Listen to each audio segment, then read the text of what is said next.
اور پھر یہ ناقابل قیاس حد تک پھیلی ہوئی عظیم کائنات اپنے مرکز کی طرف سمٹنا شروع ہوگی، اور بالآخر وہ وقت آئے گا کہ ساری کائنات اجسام میں اس طرح سمٹ کر ایک مرکزی گولے کی صورت اختیار کر لیں گے جیسے بکھری ہوئی کیلوں کے درمیان مقناطیس لایا جائے اور سب کیلیں سمٹ کر اس سے جڑ جائیں۔ اس طرح کائنات گویا دین توحید کا عملی مظاہرہ بن گئی ہے۔ وہ عمل کی زبان میں بتا رہی ہے کہ انسان کی زندگی کو کیسا ہونا چاہیے۔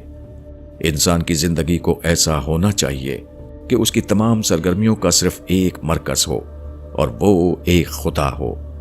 آدمی کے جذبات، اس کی سوچ، اس کی سرگرمیاں، اس کا سب کچھ خدا کے گرد گھومنے لگیں۔ آدمی اگر اپنی زندگی کا مرکز و محور اپنی ذات کو بنائے تو کائنات بزبان حال اس کو رد کر رہی ہے۔ اسی طرح اگر وہ اپنی ذات کے باہر کسی کو اپنی توجیہات کا مرکز و محور بنائے تو موجودہ کائنات کے ڈھانچے میں وہ قابل رد قرار پا رہا ہے۔ کائنات کا موجودہ ڈھانچہ ایک ہستی کے سوا کسی دوسرے کی مرکزیت کو قبول کرنے سے انکار کرتا ہے۔ کائنات زبان حال سے کہہ رہی ہے کہ ایک کو اپنا مرکز توجہ بناؤ، نہ کہ ایک کے سوا کئی کو۔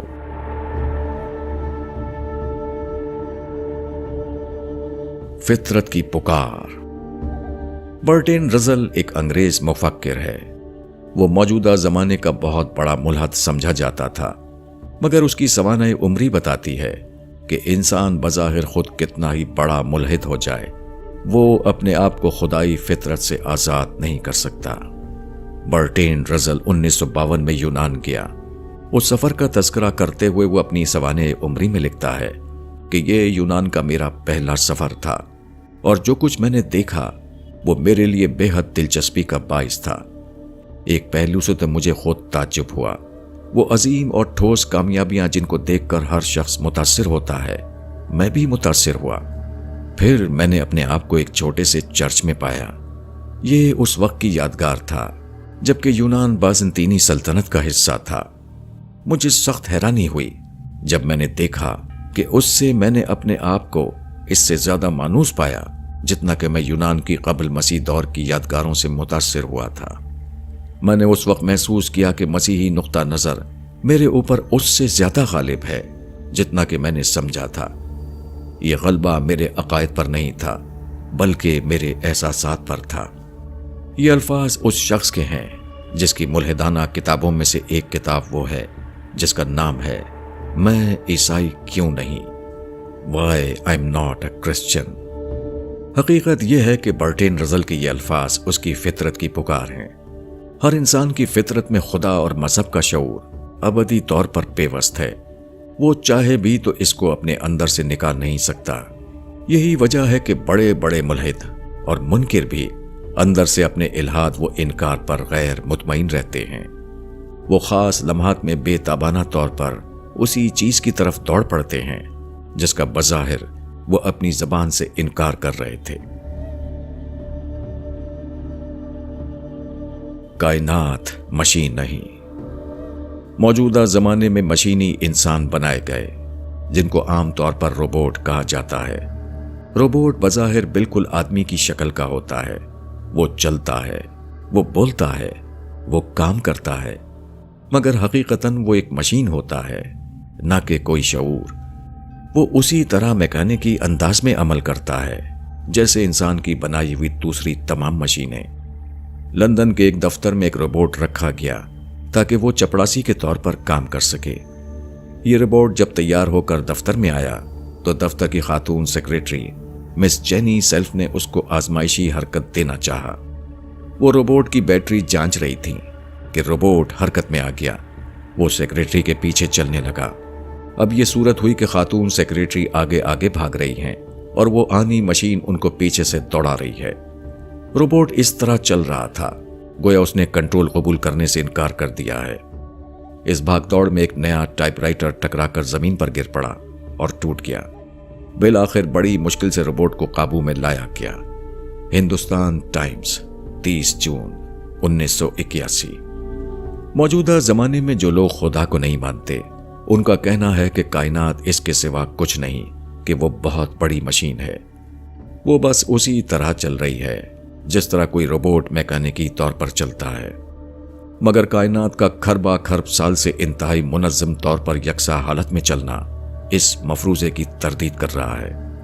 اگر کائنات محض ایک میکینکی مشین ہوتی جیسے روبوٹ، تو یقیناً اس میں بار بار اسی قسم کے ٹکراؤ ہوتے جیسا کہ لندن کے آفس میں مذکورہ بالا واقعے کی صورت میں ہوا۔ قرآن میں ارشاد ہوا ہے، اور سورج اپنے ایک معین مدار پر گردش کرتا ہے، اور یہ زبردست علیم ہستی کا مقرر کیا ہوا اندازہ ہے، اور چاند کے لیے ہم نے منزلیں ٹھہراتی ہیں، یہاں تک کہ وہ پھر کھجور کی سوکھی شاخ کی مانند رہ جاتا ہے۔ نہ سورج کے بس میں ہے کہ وہ چاند کو جا پکڑے، اور نہ رات دن پر سبقت کر سکتی، ہر ایک اپنے خاص دائرے میں گردش کرتے ہیں۔ سورہ یاسین آیت 38-40۔ قرآن کا یہ بیان موجودہ زمانے میں ایک ثابت شدہ انسانی مشاہدہ بن چکا ہے، اور یہی واقعہ اس بات کے ثبوت کے لیے کافی ہے کہ یہاں ایک باشعور ہستی ہے جو کائنات کو کنٹرول کر رہی ہے۔ اس کے بغیر کائنات کے اندر یہ تنظیم اور یہ باقاعدگی اتنی کامل صورت میں ممکن نہیں ہوتی۔ معبود کی طلب۔ روس کے خلائی مسافر اندرون نیکولائف اگست 1966 میں جب ایک خلائی پرواز سے واپس ہوئے تو 21 اگست کو ماسکو کی ایک پریس کانفرنس میں انہوں نے کہا، جب میں زمین پر اترا تو میرا جی چاہتا تھا کہ میں زمین کو چوم لوں۔ انسان جیسی ایک مخلوق کے لیے زمین پر جو بے حساب موافق سامان جمع ہے وہ معلوم کائنات میں کہیں بھی نہیں۔ روسی خلاباز جب زمین سے دور خلا میں کیا تو اس نے پایا کہ وسیع خلا میں انسان کے لیے صرف حیرانی اور سرگشتگی ہے، وہاں انسان کے سکون اور حاجت برآوری کا کوئی سامان نہیں۔ اس تجربے کے بعد جب وہ زمین پر اترا تو اس کو زمین کی قیمت کا احساس ہوا، ٹھیک ویسے ہی جیسے شدید پیاس کے بعد آدمی کو پانی کی اہمیت کا احساس ہوتا ہے۔ زمین اپنے تمام موافق امکانات کے ساتھ اس کو اتنی محبوب معلوم ہوئی کہ اس کا جی چاہا کہ اس سے لپٹ جائے اور اپنے جذبات محبت کو اس کے لیے نثار کر دے۔ یہی وہ چیز ہے جس کو شریعت میں الہ بنانا کہا گیا ہے۔ آدمی خالق کو نہیں دیکھتا، اس لیے وہ مخلوق کو اپنا الہ بنا لیتا ہے۔ ممکن ہے وہ جو ظاہر سے گزر کر باطن تک پہنچ جائے، جو اس حقیقت کو جان لے کہ یہ جو کچھ نظر آ رہا ہے یہ کسی کا دیا ہوا ہے۔ زمین میں جو کچھ ہے وہ سب کسی برتر ہستی کا پیدا کیا ہوا ہے۔ وہ مخلوق کو دیکھ کر اس کے خالق کو پالے اور خالق کو اپنا سب کچھ بنا لے۔ وہ اپنے تمام بہترین جذبات کو خدا کے لیے نثار کر دے۔ روسی خلاباز پر جو کیفیت زمین کو پا کر گزری، وہی کیفیت مزید اضافے کے ساتھ آدمی پر خدا کو پا کر گزرنا چاہیے۔ مومن وہ ہے جو سورج کو دیکھے تو اس کی روشنی میں خدا کے نور کو پالے، وہ آسمان کی وسعتوں میں خدا کی لامحدودیت کا مشاہدہ کرنے لگے، وہ پھول کی خوشبو میں خدا کی مہک کو پائے اور پانی کی روانی میں خدا کی بخشش کو دیکھے۔ مومن اور غیر مومن کا فرق یہ ہے کہ غیر مومن کی نگاہ مخلوقات میں اٹک کر رہ جاتی ہے، مخلوقات سے گزر کر خالق تک پہنچ جاتا ہے۔ غیر مومن مخلوقات کے حسن کو خود مخلوقات کا حسن سمجھ کر انہی میں محور ہو جاتا ہے۔ مومن مخلوقات کے حسن میں خالق کا حسن دیکھتا ہے اور اپنے آپ کو خالق کے آگے ڈال دیتا ہے۔ غیر مومن کا سجدہ چیزوں کے لیے ہوتا ہے اور مومن کا سجدہ چیزوں کے خالق کے لیے۔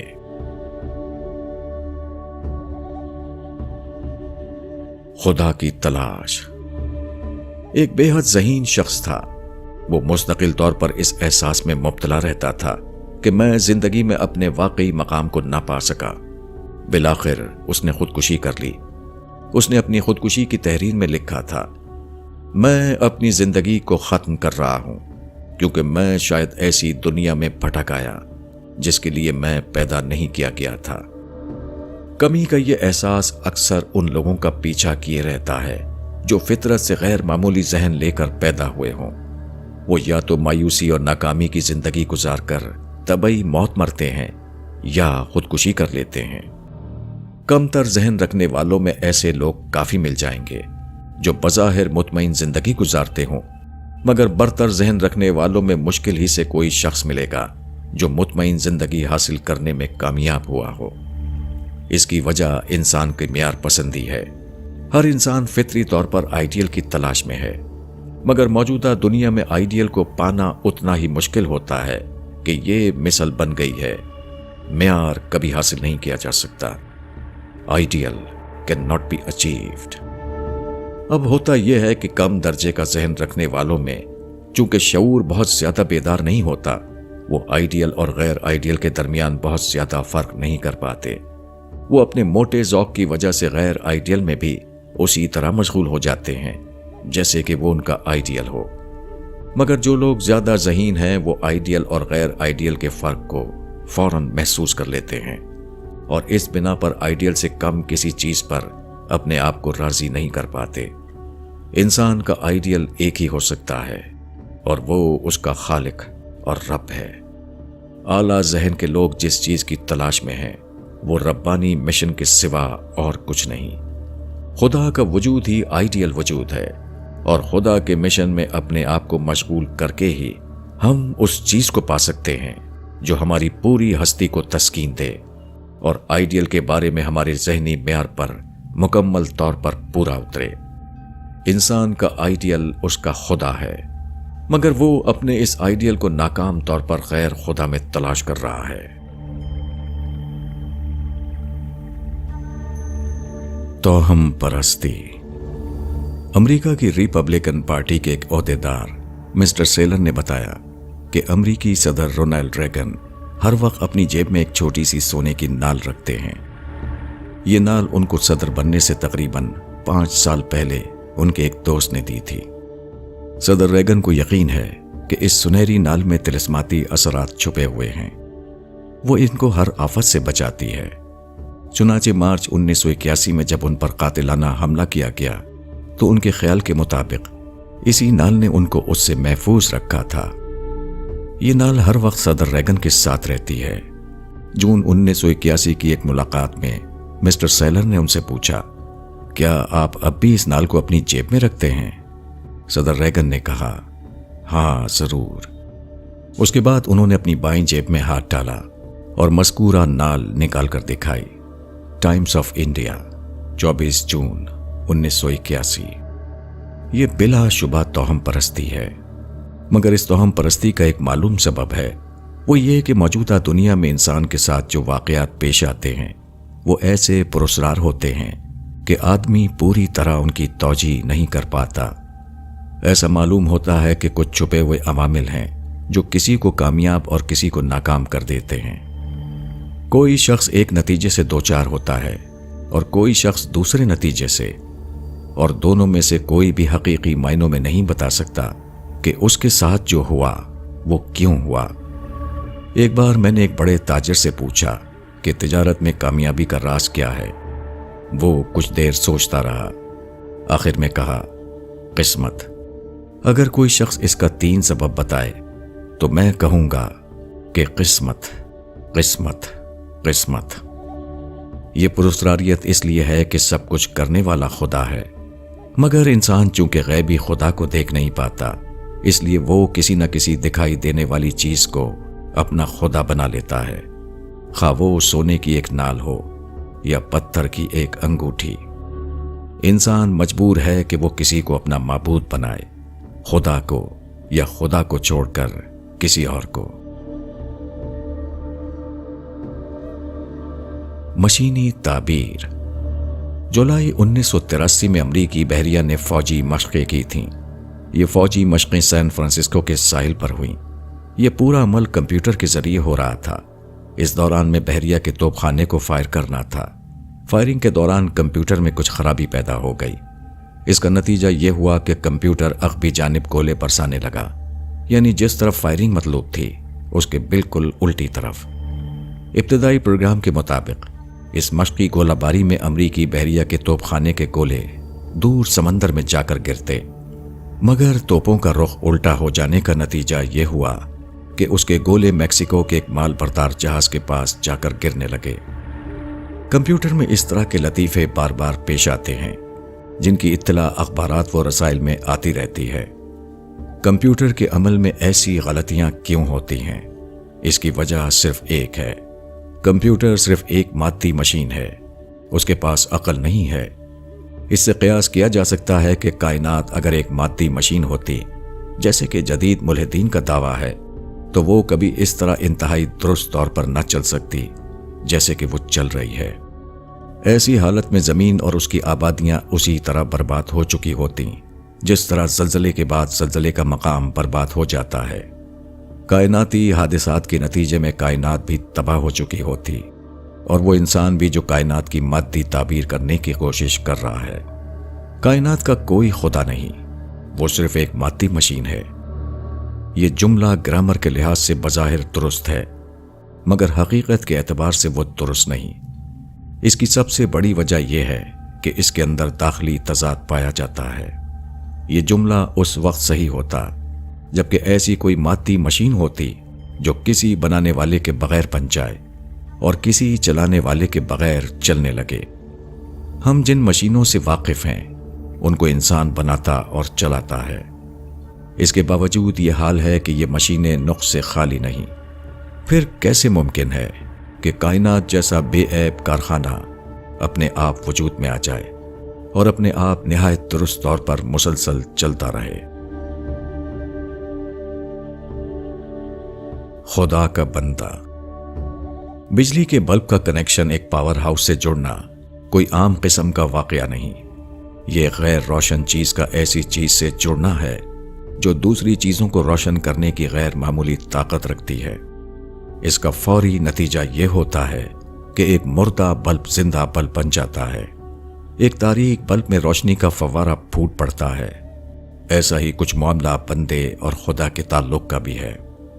خدا ہماری دنیا کی سب سے بڑی حقیقت ہے، اس لیے خدا کو پانا محض سادہ سا واقعہ نہیں، یہ نفسیات انسانی میں پیش آنے والا سب سے بڑا واقعہ ہے۔ یہ ایک بھونچال ہے جس سے آدمی کا پورا وجود ہل جاتا ہے۔ یہ ایک سیلاب ہے جس سے آدمی کی پوری شخصیت نہا اٹھتی ہے۔ خدا کو پانے کے بعد کوئی شخص ویسا نہیں رہتا جیسا وہ خدا کو پانے سے پہلے تھا۔ خدا کا مومن وہ ہے جو اس کے بعد ایک نیا انسان بن جائے۔ خدا کو پانا، جس کو شریعت کی اصطلاح میں ایمان کہا جاتا ہے، کسی انسان کے لیے اس کی زندگی کا سب سے بڑا تجربہ ہے۔ خدا پر ایمان یہ ہے کہ ایمان آدمی کو اس طرح ملے کہ وہی اس کی زندگی بن جائے۔ وہ ایسی روشنی ہو جس سے اس کا پورا وجود چمک اٹھے۔ وہ ایسا رنگ ہو جس میں اس کے سارے معاملات رنگے ہوئے نظر آئیں۔ ایمان خدا کی موجودگی کو پا لینے کا دوسرا نام ہے۔ ایمان یہ ہے کہ آدمی خدا کی عظمتوں میں گم ہو جائے، وہ احساس خداوندی میں سرشار ہو جائے۔ ایمان آدمی کے جذبات کا حمد خداوندی میں ڈھل جانا ہے، یہ دنیا میں رہتے ہوئے خدا تک پہنچ جانا ہے۔ ایمان ایک زلزلہ ہے جو خدا کی معرفت سے آدمی کے اندر پیدا ہوتا ہے۔ ایمان ایک سیلاب ہے جو خدا کے فیضان کو پا کر آدمی کے سینے میں بہہ پڑتا ہے۔ ایمان خدا کو پا لینا ہے، اور خدا کو پانا سب کچھ پانا ہے۔ پھر کیا چیز ہے جو خدا کو پانے کے بعد آدمی کو نہ ملے؟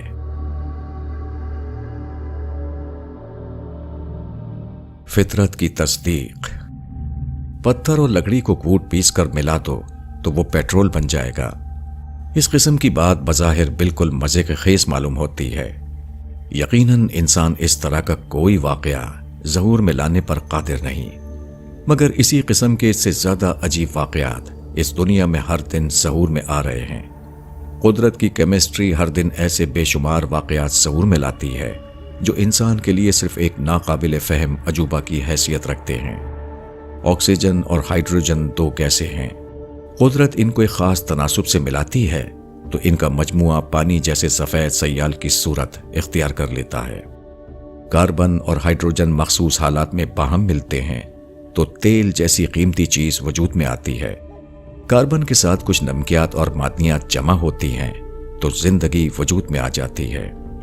مقناطیسی فیلڈ اور حرکت کو یکجا کیا جاتا ہے تو بجلی جیسی حیرتناک طاقت پیدا ہوتی ہے۔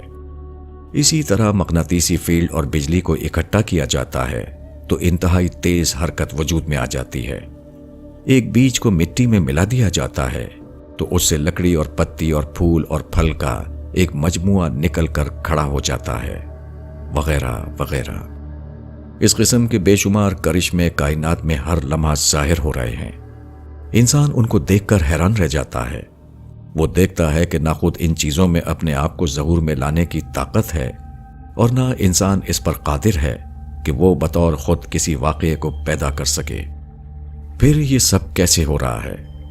اس سوال کے جواب میں وہ کہہ دیتا ہے، یہ سب خدا کا انش ہے، یہ خود خدا ہے جو ان گنت صورتوں میں اپنے آپ کو ظاہر کر رہا ہے۔ قرآن اس قسم کے جواب کو گمراہی قرار دیتا ہے۔ قرآن کے نزدیک یہ چیزیں خدا کا انش نہیں بلکہ خدا کا حکم ہے۔ خدا نے اپنی قدرت سے ان کو پیدا کیا، نہ کہ خود خدا ان کی صورت میں ظاہر ہوا ہے۔ ستارے قدیم زمانے سے شعراء کے حسین تخیلات کا مرکز رہے ہیں۔ چاند کو انسان دیوتا کے روپ میں دیکھتا رہا ہے، مگر حقیقت اس کے برعکس ہے۔ ستارے ہیبت ناک آگ کے شعلے ہیں اور چاند اور دوسرے سیارے محض خشک چٹانیں جن پر پانی کا ایک قطرہ یا درخت کا ایک پتا بھی نہیں۔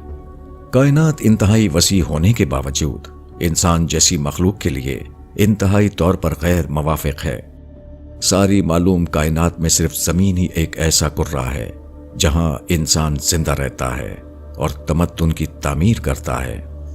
بے حد وسیع کائنات میں زمین کا استثناء واضح طور پر ایک ذی شعور ہستی کے وجود کا ثبوت ہے جس نے بلا ارادہ زمین پر استثنائی حالات پیدا کیے۔ خدا کی نشانیاں۔ ستمبر 1986 کی 7 تاریخ تھی۔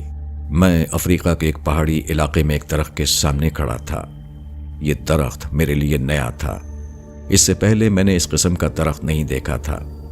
درخت اپنے پورے وجود کے ساتھ خدا کی نشانی معلوم ہو رہا تھا۔ اس کی ہر چیز میری نظر میں عجیب تھی۔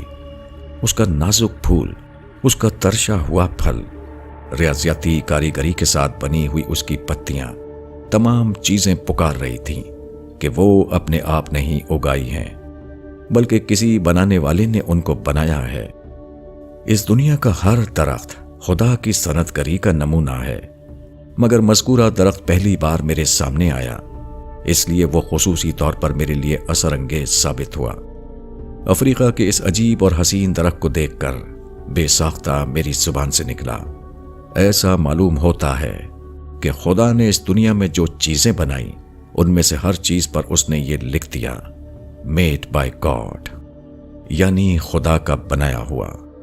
خدا نے چیزوں پر یہ لکھا اور اس کے بعد اپنے آپ کو لوگوں کی نظروں سے چھپا لیا تاکہ لوگ مخلوق کو دیکھ کر خالق کو پہچانیں، تاکہ غیب کے باوجود لوگ اس دنیا میں خدا کی موجودگی کو پالیں۔ ایک شخص جو مشینوں کا ماہر ہو، وہ ایک مشین کو دیکھ کر کہہ دیتا ہے کہ یہ مشین روس کی بنی ہوئی ہے یا امریکہ کی، برطانیہ کی بنی ہوئی ہے یا جاپان کی۔ یہی کائنات کی تمام چیزوں کا حال ہے۔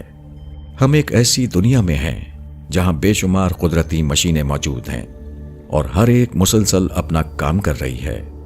ان مشینوں پر بظاہر ان کی ساخت کا ٹھپا نہیں لگا ہوا ہے، مگر اپنی غیر معمولی بناوٹ اور ناقابل بیان حد تک ممتاز کارکردگی کی وجہ سے وہ اپنی ساخت کا آپ اعلان ہے۔ مخلوقات خود اپنے خالق کو بتا رہی ہیں۔ کائنات کی کسی چیز کے اوپر لفظوں میں یہ نہیں لکھا ہوا ہے کہ اس کو کس نے بنایا، مگر مانوی طور پر ہر ایک کے اوپر لکھا ہوا موجود ہے۔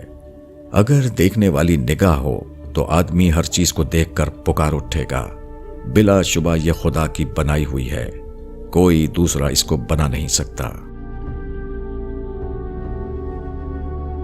خلائی تہذیب۔ مغربی دنیا پچھلے 20 سال سے ایک انوکھی تحقیق میں مشغول ہے۔ یہ ہے خلا میں زندہ مخلوقات کی آواز کو سننا، listening for life in space. بظاہر اس تلاش کا محرک جدید علماء کا وہ مفروضہ ہے جس کو ارتقاء کہا جاتا ہے۔ مغربی علماء نے زندگی کی جو ارتقائی توجیہ کی ہے، اس کے مطابق لازم آتا ہے کہ وسیع خلا میں دوسرے مقامات پر بھی اسی طرح زندگی کی انواع موجود ہیں جس طرح وہ ہماری زمین پر پائی جاتی ہیں۔ خلا میں سفر کا ایک خاص مقصد ان زندگیوں سے ملاقات ہے۔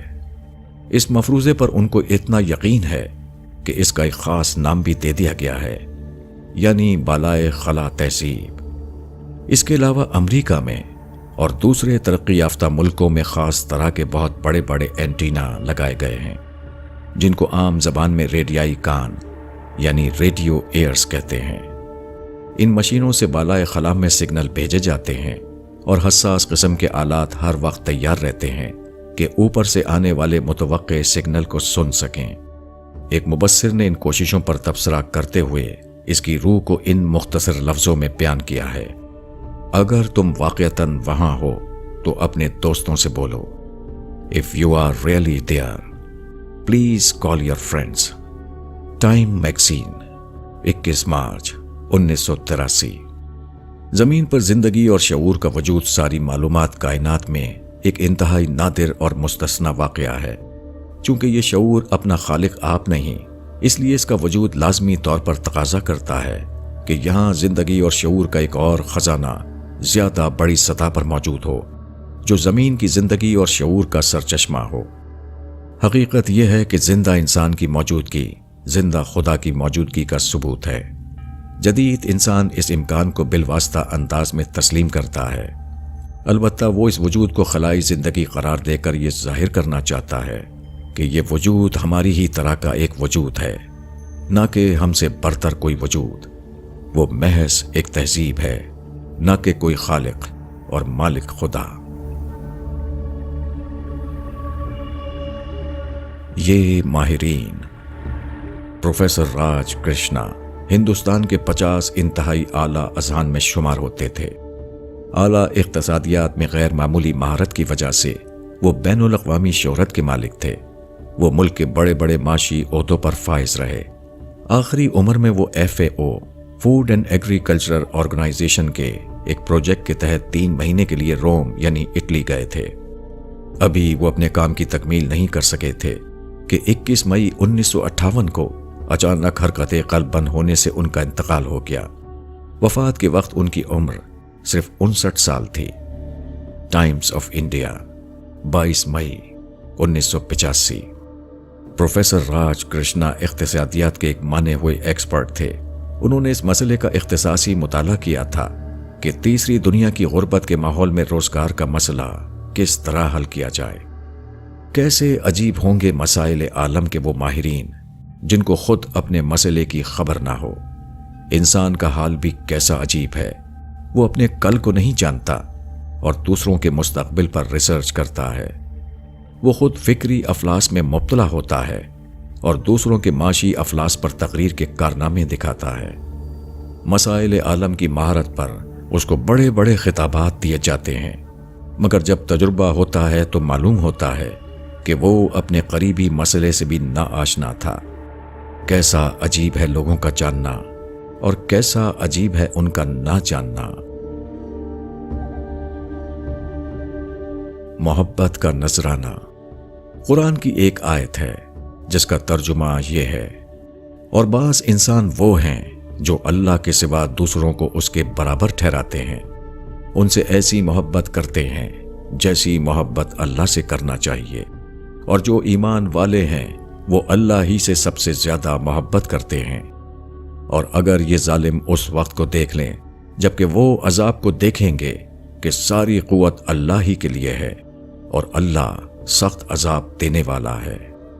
البقرہ آیت 165۔ آدمی اپنی فطرت اور اپنے حالات کے لحاظ سے ایک ایسی مخلوق ہے جو ہمیشہ خارجی سہارا چاہتا ہے، ایک ایسی ہستی جو اس کی کمیوں کی تلافی کرے اور اس کے لیے اعتماد و یقین کی بنیاد ہو۔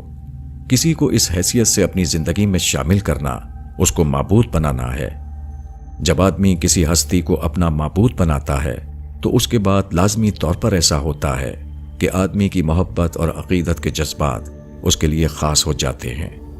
آدمی عین اپنی فطرت کے لحاظ سے مجبور ہے کہ وہ کسی سے حب شدید کرے، اور جس سے کوئی شخص حب شدید کرے وہی اس کا معبود ہے۔ موجودہ دنیا میں چونکہ خدا نظر نہیں آتا، اس لیے ظاہر پرست انسان عام طور پر نظر آنے والی ہستیوں میں سے کسی ہستی کو وہ مقام دے دیتا ہے جو دراصل خدا کو دینا چاہیے۔ یہ ہستیاں اکثر وہ سردار یا پیشوا ہوتے ہیں جن کو آدمی بڑا سمجھ لیتا ہے، اور پھر وہ دھیرے دھیرے لوگوں کی توجہات کا مرکز بن جاتے ہیں۔ لوگ اس طرح ان کے گرویدہ ہو جاتے ہیں جیسا گرویدہ انہیں صرف خدا کا ہونا چاہیے۔ آدمی کی فطرت کا خلا جو حقیقتاً اس لیے تھا کہ اس کو خدا سے پر کیا جائے، وہاں کسی غیر خدا کو بٹھا لیا جاتا ہے۔ انسان کے پاس کسی کو دینے کے لیے جو سب سے بڑی چیز ہے وہ محبت ہے۔ ایسی حالت میں یہ ممکن نہیں کہ کوئی شخص خدا جیسی باکمال ہستی کو پائے اور اس کی خدمت میں محبت سے کم تر درجے کی کوئی چیز پیش کرے۔ محبت سے کم کوئی چیز نہ تو خدا قبول کرتا اور نہ کسی انسان کے لیے جائز ہے کہ وہ خدا کے حضور میں محبت سے کم کسی چیز کا نذرانہ پیش کرے۔ اپنی چیزوں میں سے کم تر چیز کا ہدیہ خدا کو پیش کرنا صرف اس بات کا ثبوت ہے کہ آدمی نے خدا کو اس کے جلال و کمال کے ساتھ پایا ہی نہیں۔ قیمت جو ادا نہیں کی گئی۔ بائبل میں ہے، میں نے طرب کیا، تو نے رقص نہ کیا۔ کائنات ایک عظیم نمائش گاہ ہے۔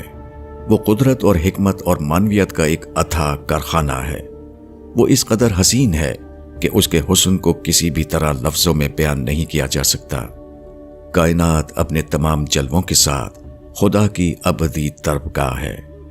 تاہم معلوم کائنات میں صرف انسان ہی وہ مخلوق ہے جو اس طرب گاہ کو سمجھ سکتا ہے اور اس کو دیکھ کر اس کے جمال و کمال پر رقص کر سکتا ہے۔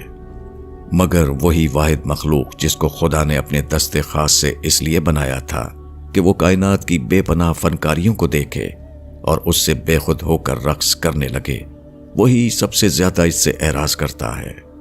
انسان سب کچھ کرتا ہے مگر وہی کام نہیں کرتا جس کو اسے سب سے زیادہ کرنا چاہیے۔ تمام مخلوقات میں صرف انسان کو اس قسم کا احساس و شعور دینا ظاہر کرتا ہے کہ انسان سے اس کے خدا کو کیا مطلوب ہے۔ انسان سے یہ مطلوب ہے کہ وہ خدا کے طرب پر رقص کرے۔ وہ کائنات میں خدا کے کرشموں کو اس طرح پالے کہ اس پر وجد کسی کیفیت طاری ہو جائے۔ وہ بے اختیار پکار اٹھے، کیسی بڑی شان ہے اللہ کی جو سب سے بہتر بنانے والا ہے۔ انسان کی اصل قیمت یہی ہے۔ اگر وہ ایسا نہ کرے تو گویا وہ اس کائنات میں اپنے آپ کو بے قیمت کر رہا ہے۔ وہ اپنے وجود کو بے معنی بنا رہا ہے۔ خدا نے ایک عظیم آفاقی اسٹیج بنایا اور اس میں اپنے بہترین جلووں کے ساتھ ظاہر ہوا، اور یہ سب کچھ جس کے لیے کیا گیا وہ وہی تھا جس کو انسان کہا جاتا ہے۔ ایسی حالت میں انسان اگر اس کی طرف سے آنکھیں بند کر لے، اگر اس کی طرف سے حمد کا ظہور نہ ہو، تو یہ اتنا بڑا جرم ہے کہ اس کی جو سزا بھی دی جائے وہ کم ہوگی۔ خدا کی دنیا بے حد حسین ہے۔ وہ جنت کی فضاؤں سے بھری ہوئی ہے۔ وہ خدا کے جمال و کمال کا آئینہ ہے، مگر انسان اس کے حسن کو دیکھ نہیں پاتا۔ انسان کے جہنمی سائے نے اس کو ڈھانپ رکھا ہے۔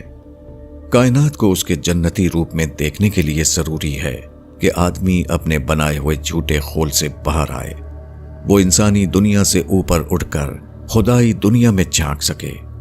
انسان اپنے خول سے باہر نکلنے پر تیار نہیں ہوتا، اس لیے وہ خدا کی دنیا کو دیکھ بھی نہیں پاتا۔ وہی انسان ہے جو تمام دیکھی جانے والی چیزوں سے زیادہ کائنات کو دیکھے۔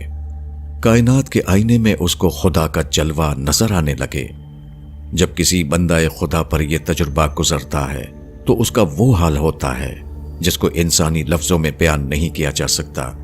اس کی زبان خدا کی حمد و ثنا میں تر رہنے لگتی ہے، یہاں تک کہ وہ خدا کے نور میں ڈوب جاتا ہے۔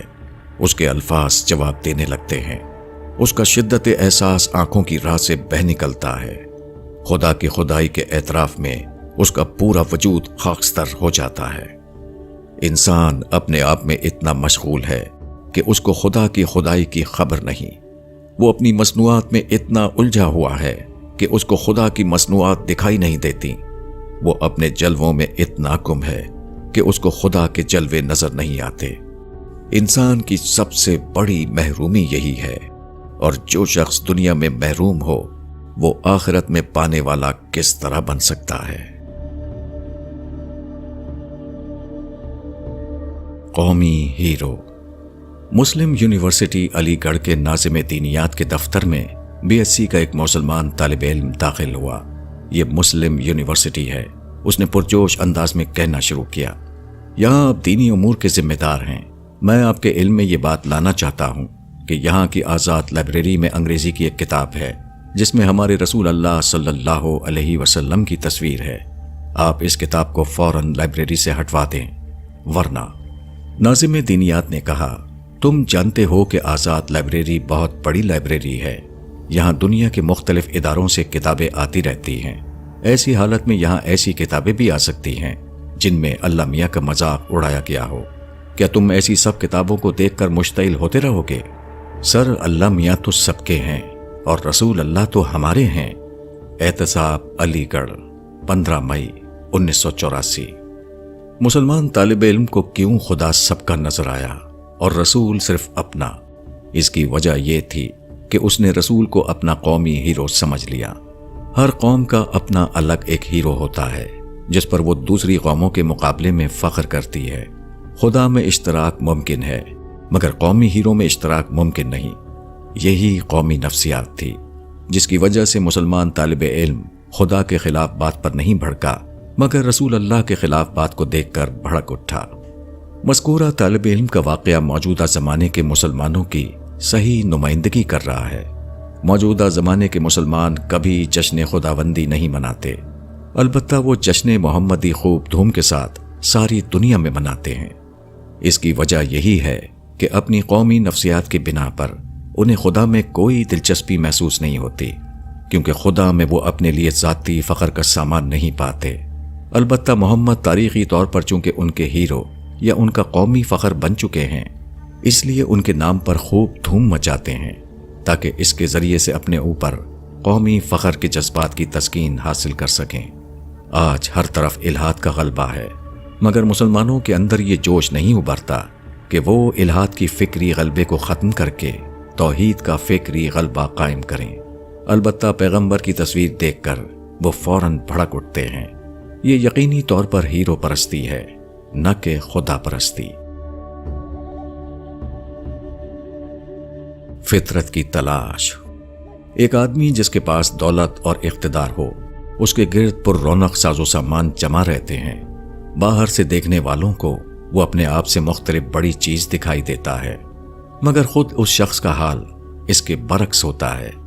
وہ جب اپنی تنہائیوں میں جاتا ہے تو وہ محسوس کرتا ہے کہ وہ بھی ویسا ہی ایک کمزور انسان ہے جیسا کہ دوسرے انسان۔ امریکہ کی مشہور فورڈ کمپنی کے موجودہ وارث مسٹر ایلفرڈ فورڈ بے پناہ دولت کے مالک ہیں، مگر ان کی روح کوئی اور چیز پانے کے لیے بے چین تھی۔ اس دوران ان کا تعارف ہرے کرشنا موومنٹ سے ہوا، جس کے مراکز امریکہ اور دوسرے مغربی ملکوں میں موجود ہیں۔ انہوں نے محسوس کیا کہ ان کی روح یہاں تسکین پا سکتی ہے، وہ اس میں شریک ہو گئے۔ مسٹر فورڈ نے 27 دسمبر 1984 کو کرشنا موومنٹ کی ایک ہندو لڑکی شرمیلا بھٹاچاریہ سے شادی کر لی۔ شادی کی یہ رسم ہرے کرشنا موومنٹ کے آسٹریلیا کے ایک مرکز میں انجام پائی۔ ٹائمز آف انڈیا 1 جنوری 1985 کی ایک تصویر میں مسٹر فورڈ سادھوؤں جیسے بغیر سلے ہوئے کپڑے میں ملبوس نظر آتے ہیں۔ AP کے نامہ نگار نے اس سلسلے میں جو رپورٹ دی ہے اس کا ایک حصہ یہ ہے۔ مسٹر فورڈ نے کہا کہ وہ بس نام کے اعتبار سے فورڈ ہیں، میں ایک کار نہیں ہوں، میں ایک روحانی وجود ہوں، ویسے ہی جیسے کہ کوئی دوسرا شخص۔ ہندوستان ٹائمز 27 دسمبر 1984۔ کسی آدمی کو دولت اور اقتدار کی خواہ کتنی ہی بڑی مقدار حاصل ہو جائے، وہ اس کی ہستی کا جز نہیں بنتی۔ ساز و سامان کے ہجوم میں وہ اپنے آپ کو اکیلا اور بے سہارا محسوس کرتا ہے۔ اس کے باوجود وہ کسی ایسی چیز کی تلاش میں رہتا ہے جو اس کی ہستی میں شامل ہو جائے، جس کو وہ اپنے داخلی وجود کی سطح پر اپنا بنا سکے۔ اس تلاش کا جواب صرف وہ کامل اور برتر خدا ہے جو انسان کا خالق اور مالک ہے۔ مگر انسان جب حقیقی خدا کو نہیں پاتا تو وہ غیر خدا میں مشغول ہو جاتا ہے تاکہ وہ مصنوعی طور پر اپنے اس مطلوب کو حاصل کر سکے جس کو وہ حقیقی طور پر نہ پا سکا۔ یہ انسان۔ لوگوں کو دیکھیے تو وہ یا تو ملت کے مسائل پر بات کرتے ہوئے ملیں گے یا زیادہ سے زیادہ دین کے ظاہری پہلوؤں پر۔ دین کی مانوی پہلوؤں پر بات کرنے والا کوئی نظر نہیں آتا۔ اس کی وجہ شاید انسان کی یہ کمزوری ہے کہ وہ صرف دکھائی دینے والی چیزوں میں اپنی توجہ لگا پاتا ہے۔ جو چیز دکھائی نہ دے اس میں توجہ لگانا اس کے لیے سب سے زیادہ مشکل کام رہا ہے، ماضی میں بھی اور آج بھی۔ انسان ان چیزوں کا اپنا معبود بناتا ہے جو اس کو دکھائی دیتی ہیں، اور جو چیز دکھائی نہیں دیتی اس کو سمجھ میں نہیں آتا کہ وہ کس طرح اس کو اپنا معبود بنائے۔ وہ ان کاموں میں بآسانی مشغول ہو جاتا ہے جو دکھائی دیں، مگر جو کام بظاہر دکھائی نہ دیتے ہوں ان میں مشغول ہونا وہ نہیں جانتا۔